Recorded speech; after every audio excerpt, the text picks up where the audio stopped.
I am LS2 Fayola. I enlisted January 10th, 2006. Honestly, I am re-enlisting because of the economy as well. Otherwise, I wouldn't.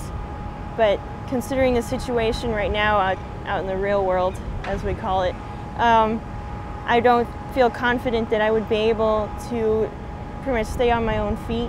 Patchwork Nation obviously breaks the country into types by counties, and so there are a lot of different types of counties within this large area that's Hampton Roads.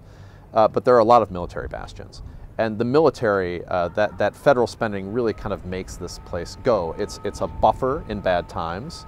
When the economy turns south, they don't turn quite as south in military bastions because the Army doesn't lay people off during recessions. With this region, I mean, because it is such a military bastion, I mean, it's a definite positive for the community. It's a pillar, it's a foundation of the community. The military pay exceeds the regional average. I mean, the security that they bring to the region and to the economy as a steady source, a steady flow of income. You can see exactly what's happening. And just the people that are around here makes for a very strong, well-knit community. Well, what this chart attempts to depict is a laydown of federal facilities in the Hampton Roads region. Well, if you just reached down and took it all away overnight, we would come to pretty much of a standstill. The Department of Defense alone, direct and indirect expenditures in Hampton Roads totaled $13.8 billion. All of the other sectors of the federal government spent an additional $9.8 billion.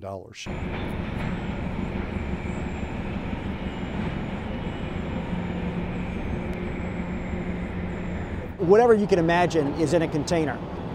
We import a lot of beer and wines and spirits.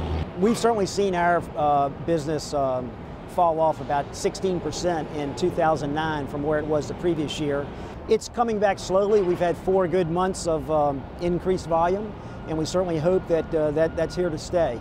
With respect to the ports, when global trade decreases, there's very little that our ports can do, but they can remain competitive with other East Coast ports and with ports across the world, across the globe. So we can put ourselves at a better advantage that way. We can't account obviously for all factors, tourism as well. When we can make this a fantastic place for people to come visit, but we can't make them come visit if they don't have the money. For Hampton Roads in particular, I mean, the big talk here is the regionalism. They're trying to figure out what this region is, and actually in terms of Patchwork Nation, it ends up being really fascinating because the military plays a big role here, but there are a lot of different community types, county types represented in Hampton Roads. I mean, you have military bastions, you have moneyed burbs, you have less wealthy places we call minority central, you have evangelical epicenter. You know, so it's a really diverse place. I mean, the military plays a very big role here. If the military left, it would dramatically change what this place felt like. But even with the military here in this broad area we call Hampton Roads, it has a great deal of diversity, more so I think than you see in a lot of places in the country.